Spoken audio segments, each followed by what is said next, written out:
하나님의 크신 은혜가 오늘 이 시간에도 우리 가운데 함께 하심을 믿습니다.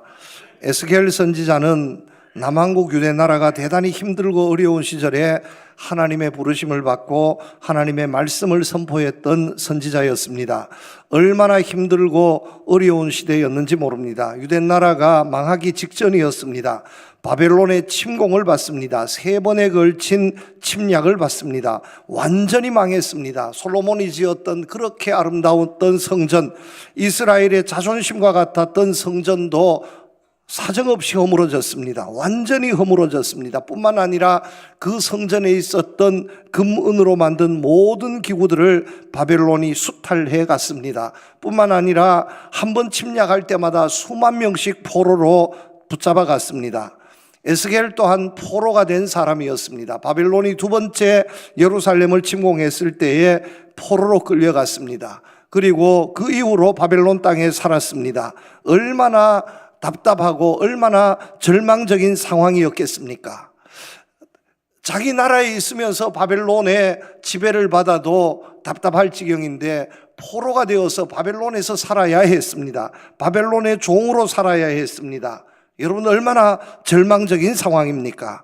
그러나 이 에스겔은 하나님의 말씀을 듣고 하나님의 말씀을 선포하는 예언자로 끊임없이 민족에게 희망의 불씨를 지폈습니다. 하나님께서 우리 유대 민족을 결단코 버리시지 않습니다. 함께 하십니다. 반드시 회복시켜 주십니다 하는 것을 여러 묵시의 말씀을 통해서 선포했습니다. 오늘도 그 말씀, 에스겔이 본 환상 가운데의 한 대목입니다. 말씀에 따르면 에스겔은 그의 사역 중에 총 4번에 걸쳐서 환상을 봅니다. 오늘 본문의 말씀은 그 중에 3번째 환상이 되겠습니다. 에스겔 선지자는 환상 중에 하나님의 영의 이끌림을 받아서 상상할 수 없는 광경을 목격합니다. 정말 깜짝 놀랄 사실을 보게 됩니다.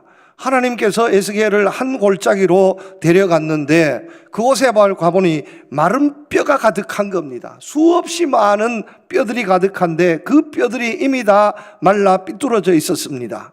그런데 잠시 후에 그 뼈가 살아나는 겁니다. 그 뼈가 서로가 흩어져 있던 뼈가 조합을 하고 이 뼈 저 뼈가 연결이 되고 그 뼈 위에 살이 붙고 또 그 살 위에 생기가 붙어서 이 뼈가 살아나는 사람이 되는 겁니다. 뿐만 아니라 이 살아난 사람들이 하나님의 큰 군대가 되는 것을 봅니다. 얼마 전에만 해도 말라 삐뚤어진 뼈였습니다. 그런데 살아났습니다. 살아났을 뿐만 아니라 힘있는 하나님의 큰 군대가 되는 광경을 목격했습니다. 놀라운 사실이었습니다. 그냥 있을 수 없어서 이 사실을 이스라엘 백성들에게 알렸습니다. 그리고 말씀을 통해서 기록해 주었습니다. 여러분, 하나님께서 이 놀라운 광경을 에스겔에게 보여주신 이유가 무엇이라고 생각하십니까? 왜 이 마른 뼈가, 말라 삐뚤어진 뼈가 살아나고 하나님의 큰 군대가 되는 이 광경을 에스겔에게 보여주셨습니까? 이것은 여러분 확신합니다. 어떤 일이 있어도 하나님의 백성들은 절망하지 말아야 한다는 것 사실입니다. 나라가 망해도 절망하지 말아야 합니다. 포로가 되어도 절망하지 말아야 합니다. 죽을 일이 있어도 절망하지 말아야 합니다. 어떤 일이 있어도 절망은 하나님의 백성들에게 합당한 것이 아닙니다. 여러분, 뼈가 무엇을 의미합니까? 뼈도요, 좀 말라 삐뚤어지기 전에 뼈, 그래도 좀 뭔가 모르게 윤기가 있는 뼈는 그래도 좀 쓸모가 있습니다. 그런데 말라 삐뚤어진 뼈는 천하에 쓸모가 없습니다. 완전히 끝난 겁니다. 이 마른 뼈와 같은 사람, 마른 뼈와 같은 절망할 수밖에 없는, 모든 것이 끝났다라고 생각할 수밖에 없는 상황이 있다 해도 하나님의 자녀들은 절망해서는 안 됩니다. 여러분, 이 시대에 보면 스스로 생각할 때 나는 쓸모가 없는 사람입니다.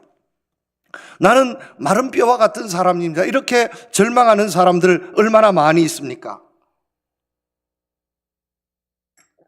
그러나 여러분, 절망하지 마시기를 축복합니다. 하나님이 함께 하시면 쓸모 있어집니다. 살아납니다. 세상적으로 보면 방법이 없을지라도 하나님께서 역사하시면 반드시 살아나고 쓸모있는 의미 있는 존재가 될 줄로 믿습니다. 오늘 우리가 살고 있는 이 나라 이 시대, 마른 뼈와 같다고 해도 과언이 아닐 겁니다. 희망이 없습니다. 절망밖에 없습니다. 정치를 보아도 경제를 보아도 가슴을 칠 일밖에 없습니다. 이러다가 끝나는 것은 아니냐, 이러다 우리의 조국 대한민국이 망하는 것은 아니냐, 끝나는 것은 아니냐, 절규하는 사람들의 소리를 듣습니다. 그러나 여러분, 절망하지 마시기를 축복합니다. 사람으로서는 방법이 없습니다. 그러나 하나님께서 함께 하시고 하나님께서 도와주시면 반드시 희망이 있을 줄로 믿으시기를 바랍니다. 기쁨이 있고 은혜가 있고 소망이 있게 될 줄로 믿으시기를 바랍니다. 우리 한국교회를 보면서 가슴을 치는 사람들 많이 있습니다. 한국교회 지금 형편이 죽어가고 있다는 겁니다. 점점 말라져서 이 에스겔이 골짜기에서 본 이 마른 뼈처럼 이리저리 뒹굴 날이 멀지 않았다고 이렇게 주장하는 사람들 많이 있습니다. 교회들마다 기쁨의 찬양이 외쳐져야 하는데, 할렐루야 아멘이 외쳐져야 하는데 그렇지 못하다는 겁니다. 감사의 소리보다 통곡과 신음의 소리만 들려진다는 말씀입니다. 교회들마다 예배 참석자의 수가 급격히 줄어들고 있다고 탄식합니다. 다음 세대 주역인 청소년 학생들의 침체가 심각하다고 말합니다. 많은 교회들이 정치적인 이데올로기에 오염이 되어서 좌우 이념으로 대립되어서 신앙생활을 한다고 하지만 세상의 철학, 세상의 이 이념에 붙잡혀서 그것을 넘어서지 못하고 있다고 가슴 아파하고 있습니다. 세속적인 가치관, 물질주의적인 만몬에 오염되어 있다고 주장합니다. 교회 리더들이 부도덕하고 도덕적으로 많은 순결함을 상실해 가고 있다고 지적하고 있습니다. 그래서 교회에 대한 이미지가 세상에서는 대단히 부정적이다. 교회가 얼마나 지금 위기에 처해 있냐. 우리 교단만 해도 한 해에 5만 6천 명의 성도님들이 감소했습니다. 지난 10년 동안 약 50만 명의 성도들이 교회를 떠났습니다. 엄청나게 감소가 되었습니다. 해마다 우리 교단의 교회가 50개씩 60개씩 감소되고 있습니다. 문을 닫고 있습니다. 이렇게 생각해 보면 한국교회 마른 뼈와 같은 이런 신세가 아닙니까 하고 지적할 수 있습니다. 분명히 옳습니다. 마른 뼈처럼 되어가고 있습니다. 그러나 사람을 보면, 교회 안에 있는 되어지는 일들을 보면 희망이 없고 가능성이 없을지 모르지만 우리 가운데 역사하시는 하나님을 바라보시기를 바랍니다. 하나님에게 가능이 있고 하나님께 희망이 있고 하나님의 역사와 능력이 우리 가운데 분명히 있음을 믿으시기를 바랍니다. 여러분, 에스겔 하면 그 이름의 뜻이 무엇인지 아십니까? 하나님께서 강하게 해주십니다 하는 뜻을 가지고 있습니다. 사람이 우리를 강하게 할 수 없습니다. 하나님께서 우리를 강하게 해주시면 강해질 줄로 믿으시기를 바랍니다. 세상에는 사람들에게는 희망이 보이질 않습니다. 마른 뼈처럼 말라가고 있습니다. 그러나 하나님께서 함께 하시면 마른 뼈도 살아나는 사람이 되고 하나님의 큰 군대가 될 줄로 믿으시기를 바랍니다. 하나님께 희망을 두고 하나님의 기적에 우리의 마음을 두고 살아갈 수 있는 우리 성도님들 되시기를 우리 주님의 이름으로 축복합니다. 여러분, 이렇게 되어지기 위해서 오늘 이 에스겔의 모습을 우리가 배워야 할 줄로 믿습니다. 오늘 말씀이 주시는 첫 번째 교훈입니다. 영적인 눈이 뜨여져야 합니다. 여러분, 영적인 눈이 뜨여지기를 축복합니다. 세상적으로도 눈이 감겨지면 얼마나 불편한지 모릅니다. 여러분, 눈을 감고 살아보셨습니까? 1시간만 눈을 감고 있어도요, 얼마나 불편한지 모릅니다. 눈을 감지 않아도 깜깜한 곳에, 칠흑 같은 어두운 곳에, 정말 조그마한 전기불 아니면 촛불과 같은 불도 없는 곳에, 여러분, 앞을 볼 수 없는 곳을 여러분 걸어간다고 한번 생각해 보십시오. 아마 지금까지 살아오시면서 그런 경험 한두 번은 있을 겁니다. 깜깜한 밤중에 일어나서 화장실을 간다든가 무슨 일을 해야 하는데 평소에 잘 알고 있는 길이라 생각했지만 길을 가다가 꽉 부딪혀가지고요, 눈에서 불이 번쩍하는 이런 경험을 여러분 아마 한두 번은 하셨을 겁니다. 이리 걸려 넘어지고 저리 걸려 넘어지고 여러분, 우리가 볼 수 없다는 것은 얼마나 큰 불행인지 모릅니다. 백문이 불여일견이라 했는데, 물론 믿음은 들음에서 난다고 하지만 여러분, 볼 수 없다는 것, 들려지기는 들려지는데 내가 볼 수 없다라고 하는 것, 이것은 큰 불행입니다. 사람이 사실은 보지 못해서 문제가 생기는 겁니다. 여러분, 그 생각이나 이런 것이 좁은 사람들을 소견이 없다고 그럽니다. 소견이란 말이 뭡니까? 보는 게 좁다는 얘기입니다. 보는 것을 많이 보고 또 넓게 보면 그 인생이 달라집니다. 그런데 왜 그렇게 좁게 소견 없이 삽니까? 보지 못해서 그렇습니다. 볼 눈이 없어서 그렇습니다. 신앙생활에서 눈도 마찬가지입니다. 여러분, 세상의 눈도 마찬가지지만 영적인 눈이 뜨여져야 합니다. 우리가 육신의 눈을 뜨고 있어도 영적인 눈이 뜨여지지 않으면 세상의 것들만 바라보고 살면 인생의 반쪽밖에 누리지 못하는 겁니다. 사람은 육신적인 존재일 뿐만 아니라 영적인 존재인 줄로 믿습니다. 육신적으로도 건강해야 하지만 마음으로 영적으로도 건강해야 할 줄로 믿습니다. 세상에 우리 육신의 눈으로 볼 수 있는 것도 있지만 육신의 눈으로 볼 수 없고 마음의 눈, 영적인 눈으로만 볼 수 있는 것이 있습니다. 영안이 열려져야 한다는 겁니다.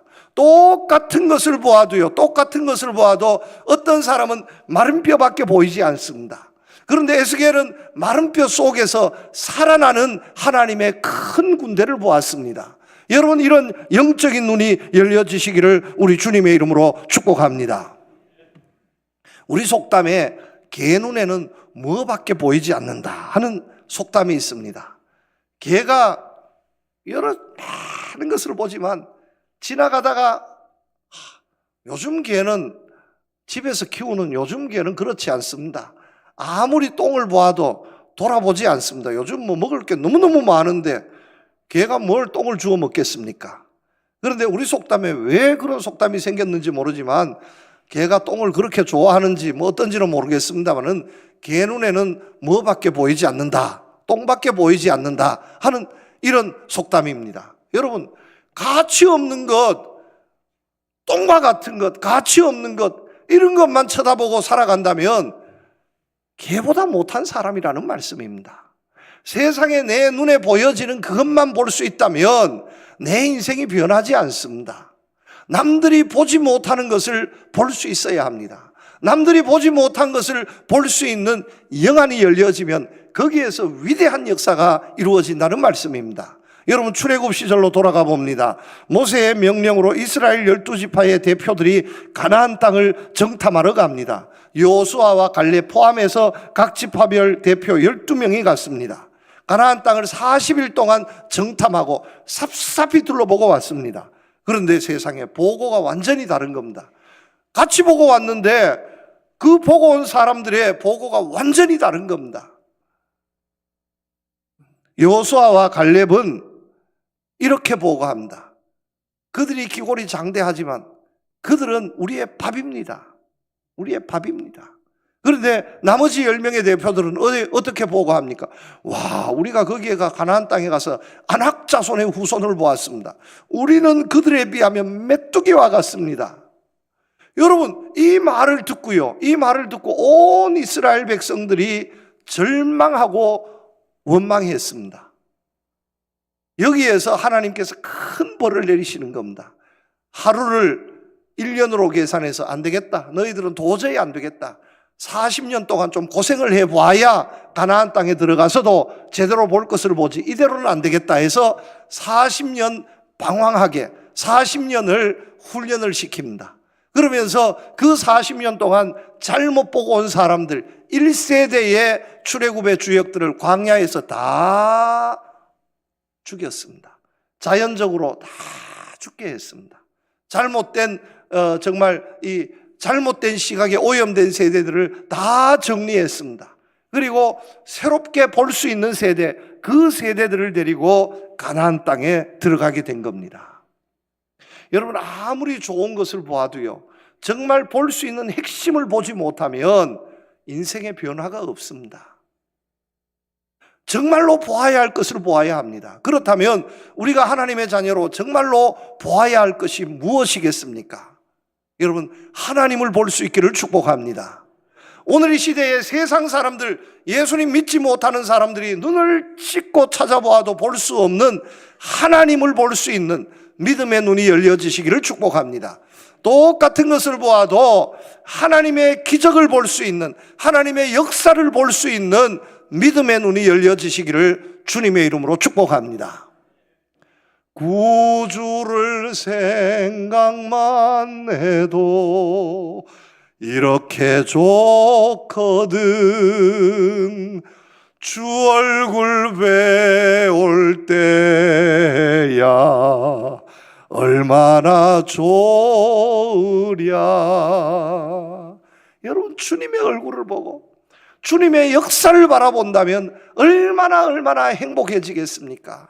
여기에서 역사가 나타나는 겁니다. 바울이 그냥 바울 되지 않았습니다. 바울이 다메섹 도상에서 주님의 음성을 듣고 앞을 보지 못하게 됩니다. 사람들에 이끌려서 다메섹의 아나니아라 하는 사람에게 들어가고 며칠 앞을 보지 못한 후에 아나니아가 기도할 때에 눈이 열려졌습니다. 눈에 꺼풀이 떨어지고 눈이 열려졌습니다. 이전에는요, 교회만 보면 막 허물지 못해서, 예수 믿는 사람들만 보면 죽이지 못해서 안달했던 사람이 사도 바울이었습니다. 그런데 이제 감겼다가 눈을 다시 뜨게 되니까, 주님의 눈으로 바라보게 되니까 세상에 교회가 얼마나 복된 것인지, 가는 곳마다 교회를 개척했습니다. 예수 믿는 사람들이 얼마나 귀한 사람들인지 가는 곳마다 축복해 주었습니다. 사람이 달라진 거예요. 볼 눈이 열려지시기를 축복합니다. 여러분, 우리 교회는 이 세상에 많은 것이 보여지지만 육신의 눈이 밝은 것처럼 영적인 눈도 더욱 밝아서 하나님의 역사를 바라보고 정말 마른 뼈에서 하나님의 큰 군사를 바라볼 수 있는 이런 여러분들이 되시기를 우리 주님의 이름으로 축복합니다. 두 번째입니다. 하나님의 말씀을 들어야 합니다. 4절 5절 말씀이 이렇게 말씀합니다. 또 내게 이르시되 너는 이 모든 뼈에게 대언하여 이르기를 너희 마른 뼈들아 여호와의 말씀을 들을지어다. 주 여호와께서 이 뼈들에게 이같이 말씀하시기를 내가 생기를 너희에게 들어가게 하리니 너희가 살아나리라. 여러분, 에스겔 선지자는 하나님의 말씀을 들었습니다. 하나님의 말씀을 들었는데 하나님께서 그 뼈들에게 하나님의 말씀을 네가 가서 대언하라. 에스겔, 네가 가서 대언하라고 이렇게 명령을 주셨습니다. 아니, 제가 에스겔이면 왜 그걸 저에게 시킵니까? 하나님께서 직접 말씀하십시오. 내가 뼈에게 말하는 것보다 하나님께서 직접 말씀하시면 훨씬 더 효과와 능력이 클 텐데 그 일을 왜 나보러 시킵니까? 내가 그 뼈에게 말한다 해가지고 뼈가 어떻게 살아나겠습니까? 내가 말하는 것보다 하나님께서 말씀하시는 것이 훨씬 더 확실한 것 아닙니까? 하나님께서 말씀해 주시지 왜 나에게 이렇게 어려운 것을 부탁합니까? 이렇게 생각할 수 있었을 겁니다. 그런데 에스겔 선지자 그렇게 생각하지 않았습니다. 하나님의 그 말씀을 듣고 골짜기에 가서 그 뼈에게, 모든 뼈에게 대언했습니다. 이 모든 뼈에게 대언하여 이르기를 너희 마른 뼈들아 여호와의 말씀을 들을지어다. 주 여호와께서 이 뼈들에게 이같이 말씀하시기를 내가 생기를 너희에게 들어가게 하리니 너희가 살아나리라. 너희 위에 힘줄을 두고 살을 입히고 가죽으로 덮고 너희 속에 생기를 넣으리니 너희가 살아나리라. 내가 여호와인 줄 너희가 알리라 하셨다. 이렇게 선포했습니다. 그랬더니만 7절에 보니까 이에 내가 명령을 따라 대언하니 대언할 때에 소리가 나고 움직이며 이 뼈 저 뼈가 들어맞아 뼈들이 서로 연결되어졌더라. 여러분, 놀랍지 않습니까? 놀랍지 않습니까? 이전에는 에스겔이 아무리 말해도 이런 역사가 일어나지 않았습니다. 뼈가 1cm도 움직이지 않았습니다. 그런데 에스겔이 분명히 에스겔의 입술로 말했지만 하나님의 말씀을 선포할 때에 하나님의 말씀을 듣고 하나님의 말씀에 순종하고 하나님의 말씀을 선포했더니만 말라 삐뚤어진 뼈가 움직이기 시작했습니다. 자기 짝을 찾아갔습니다. 거기에 살이 붙고 가죽이 붙고 거기에 놀라운 역사가 나타난 겁니다. 여러분 어떻게 생각하십니까? 하나님의 말씀에는 능력이 있습니다. 비록 우리의 말엔 능력이 없지만 우리의 입술로도 하나님의 이름으로, 우리의 입술로도 하나님의 말씀을 선포할 때에 하나님께서 직접 말씀하시는 것과 같은 능력이 나타나게 될 줄로 믿으시기를 바랍니다. 나에게는 능력이 없습니다. 나는 아무것도 할 수 없습니다. 그러나 하나님의 말씀은 기적이 있습니다. 하나님의 말씀은 천지를 창조하시던 하나님의 말씀입니다. 말씀 한마디로 햇빛이 있고 말씀 한마디로 하늘과 땅이 만들어졌습니다. 여러분 이것이 하나님의 말씀의 위력입니다. 하나님의 말씀이 선포되면 반드시 이루어지게 될 줄로 믿습니다. 하나님의 말씀이 선포되면 기적이 일어나게 될 줄로 믿습니다. 마른 뼈와 같이 절망적인 상황 속에서도 그 뼈가 살아나서 큰 군대가 되는 역사가 있게 될 줄로 믿습니다. 교회도 마찬가지입니다. 교회 부흥도 마찬가지입니다. 여러분 우리 교회가 말씀으로 충만하면 기적이 있게 될 줄로 믿습니다. 여러분들 심령에 하나님의 말씀을 사모하시고 하나님의 말씀을 들으시고 하나님의 말씀으로 충만하게 되어지면 이 마른 뼈가 큰 군대가 되는 기적을 여러분들 맛보게 될 줄로 믿습니다. 죽은 지 나흘 되는 나사로가 우리 주님의 말씀을 듣고 수의를 입고 뚜벅뚜벅 걸어 나왔습니다. 하나님의 말씀은 죽었던 것도 다시 살립니다. 말씀은 이루지 못함이 없습니다. 이것이 하나님의 말씀입니다. 여러분 오늘 이 시대를 바라보면서 얼마나 저는 답답한지 모릅니다. 이 시대에 외쳐지는 소리를 들어보면 절망입니다. 세상의 소리를 들어보면 절망입니다. 다 안 되겠다는 거예요. 틀렸다는 겁니다. 다 잘못되었다는 겁니다. 너는 안 된다는 겁니다. 너는 안 된다는 거예요. 다른 사람은 몰라도 나는 되지만 너는 안 된다고 얘기하는 게 세상의 소리입니다. 그러나 하나님은 다릅니다. 왜 안 되냐? 믿는 자에게 능치 못할 일이 없느니라. 너도 할 수 있다. 주님만 믿고 나아가면 능히 할 수 있다. 걸음더미에 있어도 왕자 위에 앉힐 수 있다. 하나님께서는 오늘도 우리에게 그렇게 축복해 주신다는 사실을 믿으시기를 바랍니다. 여러분 절대로 점치러 가지 마시기를 바랍니다. 절대로 점치러 가지 마세요. 점치러 가지 마시고 하나님의 말씀을 읽어보십시오. 점치러 가면 그 무당이 절대로 좋은 말씀을 해주지 않습니다. 이름 잘못되었고 왜 잘못되었고 집이 잘못되었고 묘지가 잘못되었고 뭐가 잘못됐고 뭐가 잘못됐고 뭐가 잘못됐고 그래서 그런데 가만 들어보면 결론은 뭐냐 하니까 그래서 뭐예요? 그래서 어떻게 해야 된다는 거예요? 그래서 점치러 가면 무당한테 가면 그래서 어떻게 해야 된다는 거예요? 나한테 돈 가져와야 된다는 거예요. 그게 결론이에요. 나한테 돈만 갖다 바치면 내가 부닥거리하고 내가 부적 하나 써주면 그거로 깨끗하게 정리된다는 겁니다.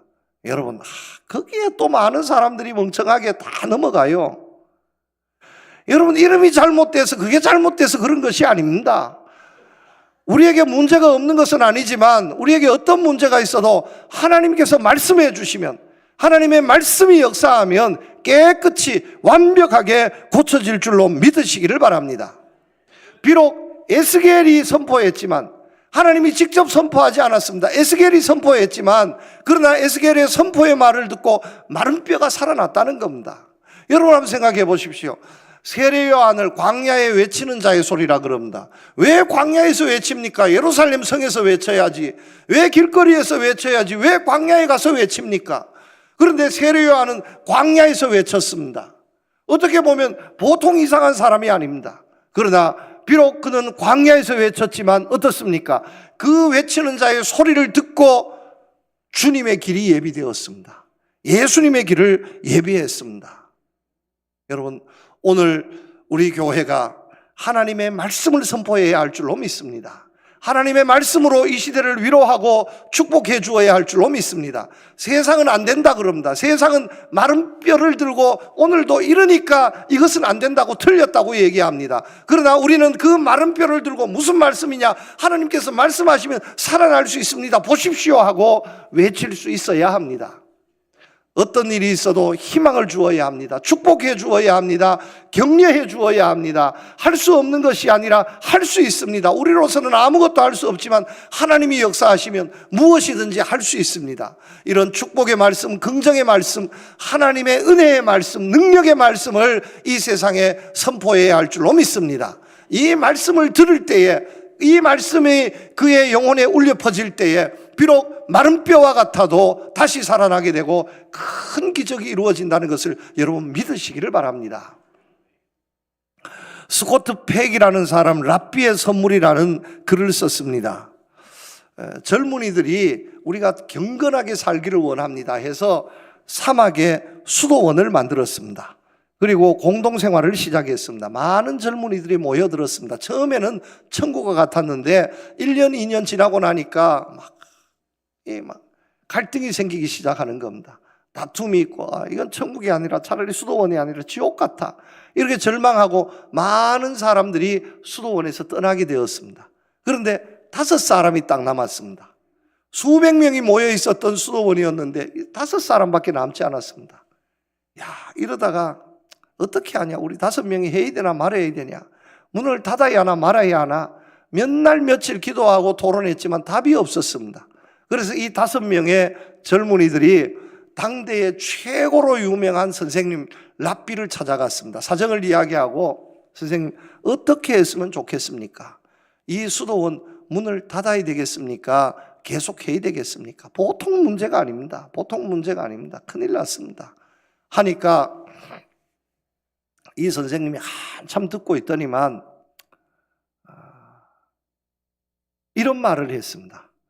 내가 보니까 이제 5사람밖에 남지 않았다는데 이 5사람 중에 예수님과 같은 훌륭한 사람이 나올 것 같은데, 예수님과 같이 훌륭한 사람, 이 시대를 구원할 수 있는 사람이 나올 것 같은데 하고 이 말을 던졌습니다. 이 말을 들으니까, 아니 우리 5명 중에 누군가 한 사람은 예수님과 같은, 정말 메시아와 같은 역할을 할 사람이 있다니까 수도 문을 닫아야 되겠습니까? 닫지 말아야 되겠습니까? 닫을 수가 없습니다. 그 이전에는 그 말을 듣기 전에는 이 사람도, 저거 보통 문제가 아니다, 저거 욕심 많다, 저건 돈 너무 좋아한다, 저거는 너무 의심이 많고, 저거는 성격이 너무 강하고, 나름대로 사람이 장단점이 다 있지 않습니까? 그래서 그것 때문에 저 사람 안 되겠다, 이 사람 안 되겠다 이랬었는데, 아니 예수님과 같은 사람, 메시아와 같은 사람이 나올 것이다 이런 얘기를 들으니까 달리 보여지기 시작하는 거야. 저 성격이 더럽지만 그래도, 저 사람이 예수님은 어떡하냐, 문제가 많기는 많은데 그래도 약간 게으르지만 그래도 이 사람 만약에 예수님은 어떡하냐, 이런 마음이 서로가 서로를 들다 보니까 비방하는 소리가 사라졌습니다. 의심이 사라졌습니다. 그리고 누가 예수님과 같이 될지 모르니까 서로 존중하고 최선을 다했습니다. 어떻게 되었습니까? 수도원이 다시 살아났습니다. 5명으로 시작했는데 망하기 일보 직전에 다시 살아났습니다. 이 5사람 모두가 다 예수님과 같은 사람이 된 거예요. 그리고 수없이 많은 젊은이들이 그 수도원으로 몰려들게 되었습니다. 여러분, 당신이 최고라고, 멋있다고, 뭐가 문제냐고, 할 수 있다고, 하나님의 마음을 가지고 하나님께서 말씀해 주심직한 그런 말씀으로 축복해 주시고 격려해 주셔야 할 줄로 믿습니다. 저는 오늘 이 시대도 마찬가지라고 생각합니다. 세상을 비판하는 사람들은 대한민국이 틀렸다고 그럽니다. 그러나 여러분, 그렇게 보지 마십시오. 사람을 보면 틀렸지만 우리 가운데 하나님께서 함께 하십니다. 하나님께서 말씀하십니다. 우리에게는 하나님의 역사가 있습니다. 말씀에 가능성이 있는 것이지, 하나님께 가능성이 있는 것이지 우리에게 가능성이 있는 것이 결단코 아니라는 사실을 알면 하나님의 말씀에 더 집중하게 되고 더 말씀을 붙잡고 이 시대에 죽어져가는 이 세상에 하나님의 말씀으로 축복해 줄 수 있는 우리 교회와 성도님들이 되실 줄로 믿습니다. 세 번째입니다. 하나님의 영이 임해야 합니다. 5절 6절 말씀에 보면 주 여호와께서 이 뼈들에게 이같이 말씀하시기를 내가 생기를 너희에게 들어가게 하리니 너희가 살아나리라.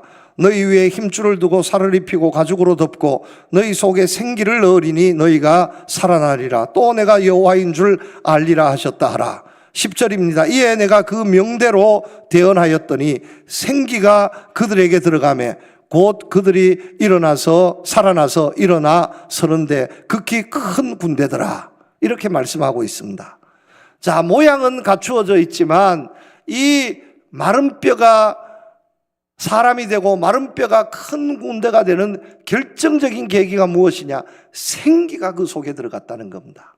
생기가 들어갔다는 거예요. 여러분, 이 생기는 루아흐, 주의 성령을 말합니다. 하나님께서 흙으로 사람을 만드시고 그 코에 생기를 불어넣으니까 살아있는 사람이 되었다고 말씀하고 있습니다.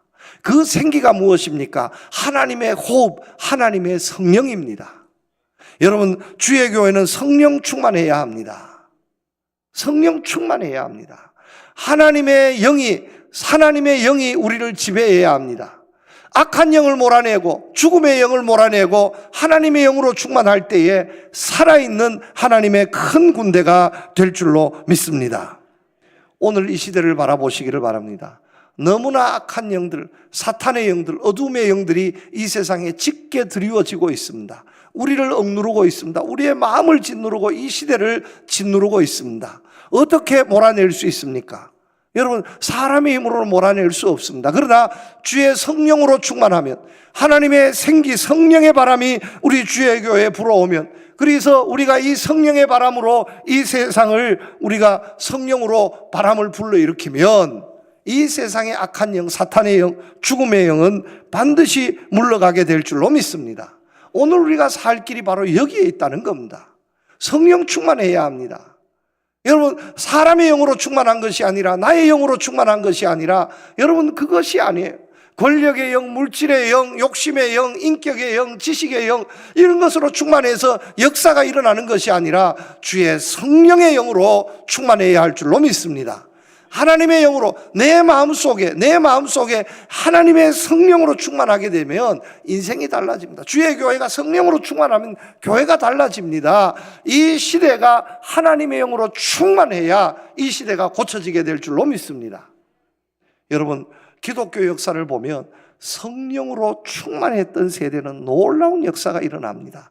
하나님께서 그 나라를 세계 중심이 되게 해주셨습니다. 성령으로 충만해야 합니다. 그러나 이 성령에 물러가고 악한 영이 세상을 지배하게 되면 그 시대는 또 암흑에 빠지게 됩니다. 하나님의 영으로 충만해야 합니다. 여러분, 축복합니다. 우리 교회, 우리 성도님들, 하나님의 생기, 우리를 살리는, 성령은 우리를 살리는 영입니다. 우리에게 생명을 주고 우리에게 가능성을 주는 영입니다. 희망을 주는 영입니다.